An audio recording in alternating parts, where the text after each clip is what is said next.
Block and block problem जो friction में सबसे इम्पोर्टेंट माना जाता है, आज उस पर डिस्कस करते हैं। सब चीज़ की फ्रिक्शन की डायरेक्शन क्या होगी और कैसे हम लोग डिसाइड करेंगे कि ब्लॉक साथ चल रहा है, कैसे डिसाइड करेंगे कि ब्लॉक्स के बीच में स्लिपिंग हो रही है।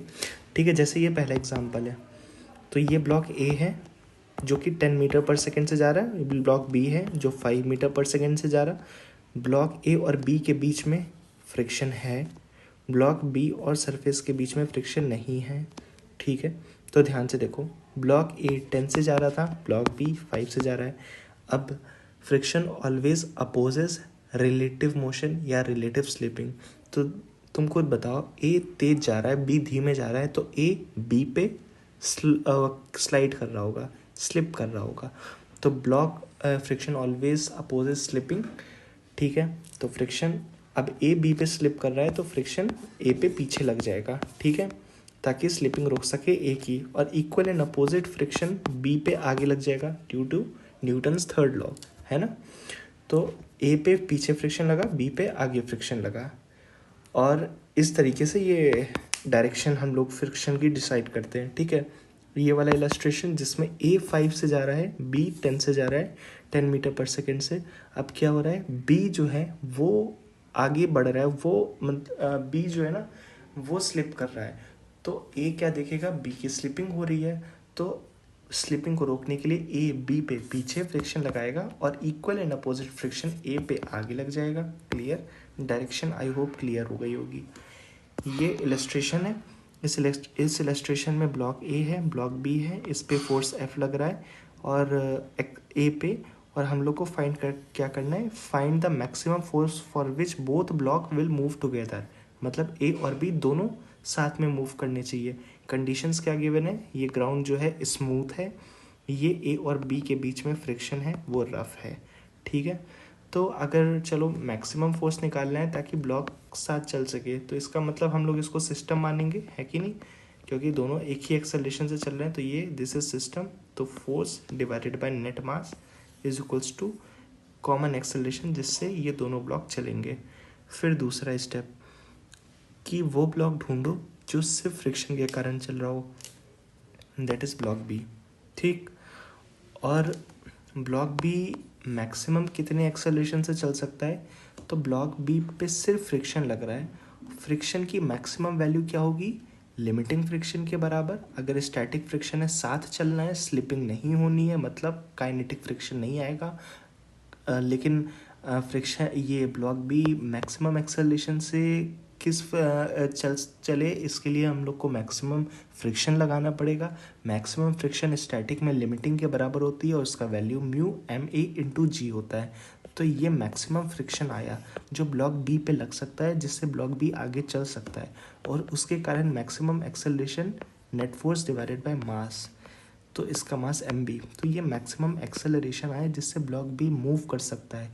ठीक है, और अगर दोनों को मूव करना है तो ऑफ कोर्स ये जो एक्सेलरेशन आया है मैक्सिमम एक्सेलरेशन ब्लॉक बी का, और जो कॉमन एक्सेलरेशन आया है, इन दोनों की वैल्यू बराबर होनी चाहिए, है ना। तभी ये सिस्टम जिस एक्सेलरेशन से मूव करेगा, ब्लॉक बी भी उस एक्सेलरेशन से मूव करेगा। बराबर कर दिया, ये रिजल्ट हम लोग को मिल गया।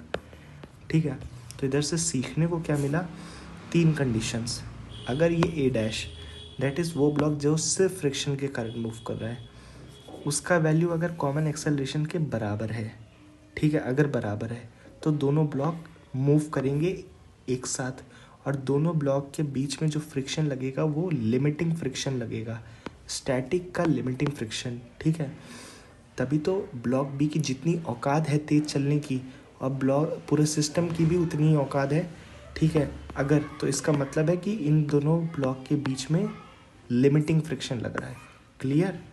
फिर उसके बाद अगर ए डैश मतलब ये जो ब्लॉक से फ्रिक्शन के कारण मूव कर रहा है, इसका एक्सेलरेशन का औकात मतलब ये कितने से चल सकता है, मैक्सिमम कितने एक्सेलरेशन से, वो अगर ज़्यादा है ए कॉमन से, इसका मतलब, इसका सिंपल सा मतलब है कि इन दोनों ब्लॉक के बीच में स्टैटिक फ्रिक्शन लगेगा, लिमिटिंग फ्रिक्शन नहीं लगेगा।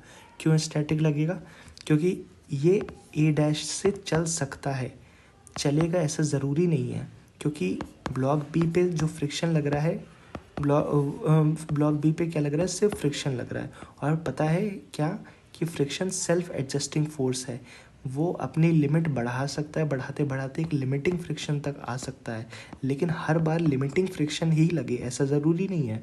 और इधर पे भी ज़रूरी नहीं है, क्यों, लिमिटिंग फ्रिक्शन के कारण इतना मैक्सिमम एक्सेलरेशन ब्लॉक बी का हो सकता है, बट उसकी ज़रूरत नहीं है क्योंकि कॉमन एक्सेलरेशन उससे कम है। इसका मतलब कि इस ब्लॉक पे मैक्सिमम फ्रिक्शन नहीं लगेगा, इस ब्लॉक पे फ्रिक्शन अपने आप को एडजस्ट कर लेगा और स्टैटिक फ्रिक्शन के बराबर फ्रिक्शन लगेगा। मतलब ऐसा फ्रिक्शन, इतना फ्रिक्शन लग जाएगा कि इस ब्लॉक को कॉमन एक्सेलरेशन प्रोवाइड कर सके। मान लो ब्लॉक बी की लिमिट 10 से चलने की थी इस लिमिटिंग फ्रिक्शन से, लेकिन कॉमन एक्सेलरेशन 5 ही है, तो ब्लॉक बी पे फ्रिक्शन लिमिटिंग नहीं लगेगा, ऐसा स्टैटिक फ्रिक्शन लगेगा जो ब्लॉक बी को सिर्फ 5 से चला सके। हम लोग ऐसा इस वजह से करते हैं क्योंकि हम लोग पढ़े हैं कि जो फ्रिक्शन है वो सेल्फ एडजस्टिंग फोर्स है, ठीक है। तो वही चीज़ इधर पे अप्लाई कर दी। तो ये उसकी औकात है इतने चलने की, लेकिन ज़रूरत है इसकी तो स्टैटिक फ्रिक्शन लगाए। तो स्टैटिक फ्रिक्शन की वैल्यू क्या होगी, तो ऑफकोर्स देखो ब्लॉक बी पे सिर्फ स्टैटिक फ्रिक्शन ही लग रहा है, उसी के कारण ये एक्सेलरेट कर रहा है। इसकी वैल्यू क्या होगी, तो फोर्स की वैल्यू क्या होती है, मास इनटू जिस एक्सेलरेशन से ये मूव कर रहा है। तो ब्लॉक बी कॉमन एक्सेलरेशन ए कॉमन से मूव कर रहा है, तो एम इंटू ए कॉमन, यही स्टैटिक फ्रिक्शन ब्लॉक बी पे लगेगा, ठीक है। क्लियर, ये वाला भी केस क्लियर। अब एक ये केस होता है क्या, कि अगर भाई ए कॉमन एक्सेलरेशन, जो कॉमन एक्सेलरेशन है पूरे सिस्टम का, अगर सिस्टम को साथ चलना है, वो कॉमन एक्सेलरेशन ज़्यादा हुआ ये नीचे वाले ब्लॉक जो सिर्फ फ्रिक्शन से चल सकता है उसकी लिमिट से, तो 100%, मान लो ब्लॉक बी की लिमिट 10 से चलने की थी माना था अभी, लेकिन कॉमन एक्सेलरेशन का रिक्वायरमेंट 12 आ गया, तो ये 10 से चल सकता है, मैक्सिमम 12 से तो नहीं चल सकता, 10 ही उसकी लिमिट है। तो इसके मतलब है कि ये ब्लॉक ए और ब्लॉक बी के बीच में अब स्लिपिंग होने लगेगी, ब्लॉक ए और ब्लॉक बी के बीच में स्लिपिंग होने लगेगी।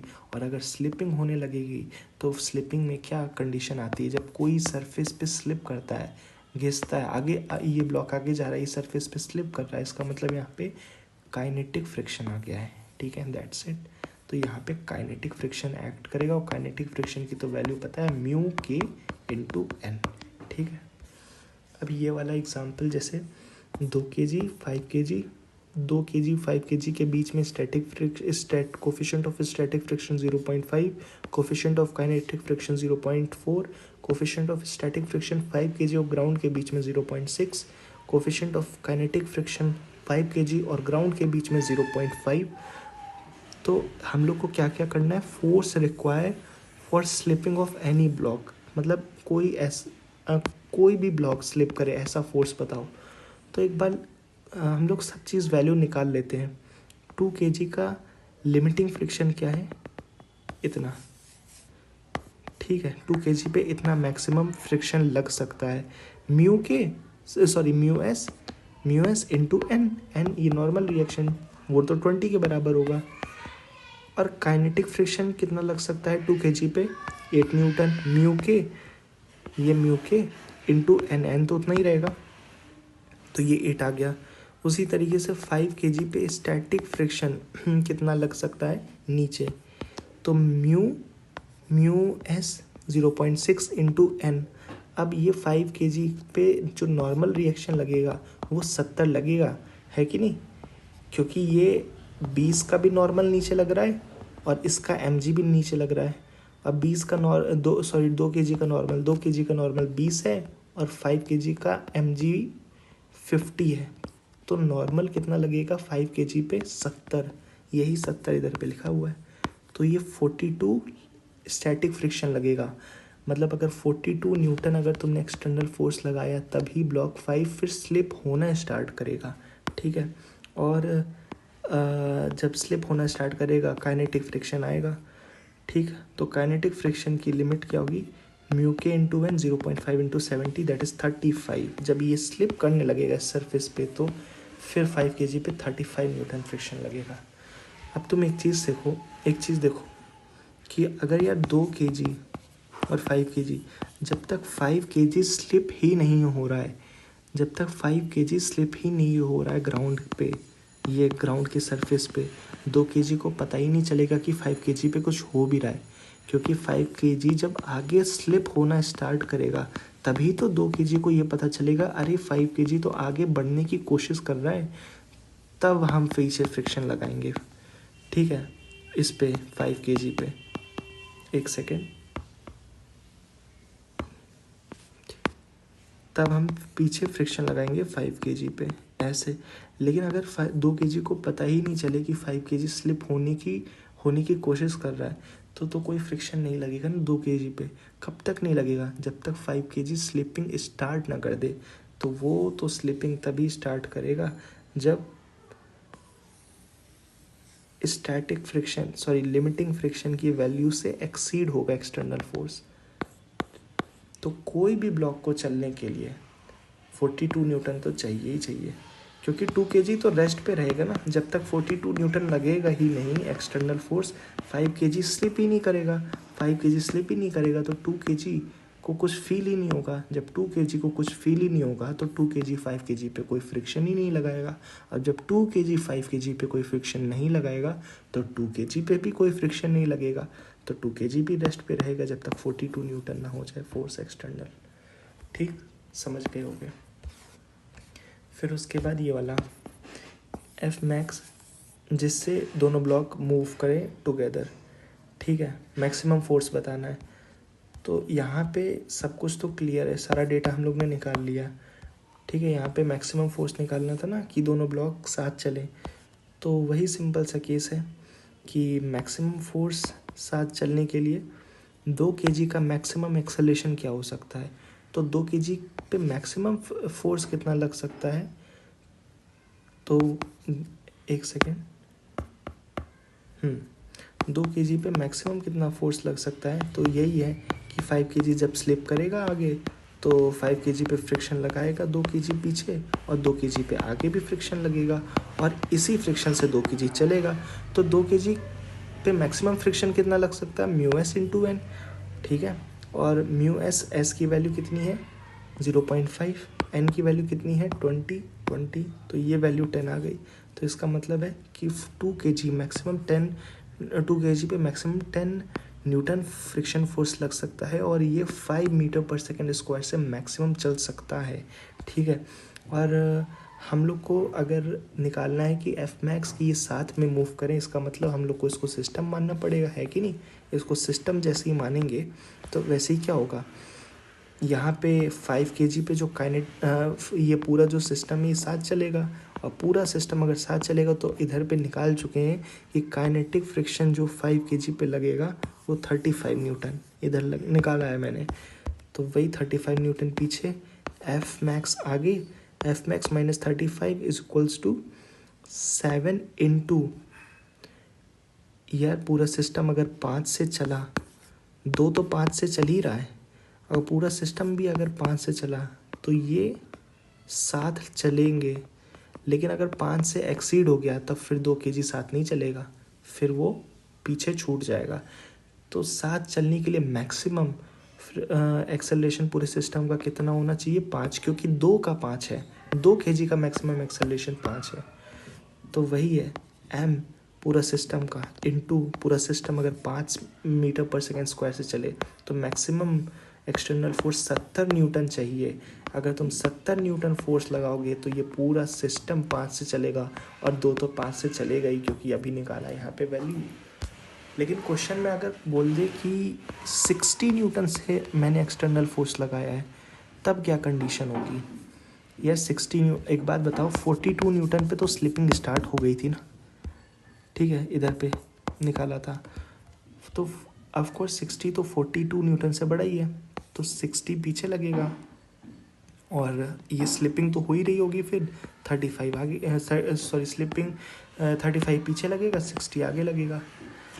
तो नेट फोर्स कितना होगा, तुम ध्यान से देखो, 60 माइनस 35 डिवाइडेड बाय 7 इंटू ए, है ना। तब जो मैक्सिमम एक्सेलरेशन आएगा 60 न्यूटन लगाने पे वो 25/7 आएगा। और साथ तो चलेंगे ही, क्योंकि साथ चलने के लिए मैक्सिमम कितना फोर्स चाहिए था, 70, लेकिन तुम तो लगा रहे हो 60, इसका मतलब 70 से कम लगा रहे हो, तो 100% साथ चलेंगे। लेकिन अब जो 2 kg है वो अपनी मैक्सिमम औकात से नहीं चलेगा, क्योंकि अभी यहाँ पे सिस्टम का एक्सेलरेशन 25/7 है। 2 kg जो चल सकता था वो 5 से चल सकता था, लेकिन अभी उसको 5 से चलने की रिक्वायरमेंट नहीं है, अभी उसको सिर्फ इससे चलने की रिक्वायरमेंट है, क्योंकि सिस्टम पूरा 25/7 से चल रहा है, और 5 तो बड़ा है ना 25/7 से। इसका मतलब कि 2 kg 5 से नहीं चल के इससे चलेगा, क्योंकि रिक्वायरमेंट ही इतने की है। तो इसका मतलब 2 kg पे अब लिमिटिंग फ्रिक्शन नहीं लगेगा, क्योंकि लिमिटिंग फ्रिक्शन अगर लगता तो वो 5 से चलाता। अब लिमिटिंग फ्रिक्शन से कम फ्रिक्शन लगेगा, क्योंकि उसको 5 से नहीं 25/7 से चलना है, कम एक्सेलरेशन से। तो लिमिटिंग फ्रिक्शन से कम फ्रिक्शन मतलब स्टैटिक फ्रिक्शन, और स्टैटिक फ्रिक्शन की वैल्यू क्या होगी, तो 2 kg भी अगर 25/7 मीटर पर सेकंड स्क्वायर एक्सेलरेशन से चल रहा है, तो डेफिनेटली इस पे जो ये स्टैटिक फ्रिक्शन से ही चलेगा ना आगे, तो डेफिनेटली स्टैटिक फ्रिक्शन का जो वैल्यू होगा वो 25/7 इंटू 2, दैट इज़ 50/7 न्यूटन होगा। दोनों ब्लॉक के बीच में जो स्टैटिक फ्रिक्शन का वैल्यू होगा वो 50/7 होगा। ठीक है, सब चीज़ क्लियर कर दी है।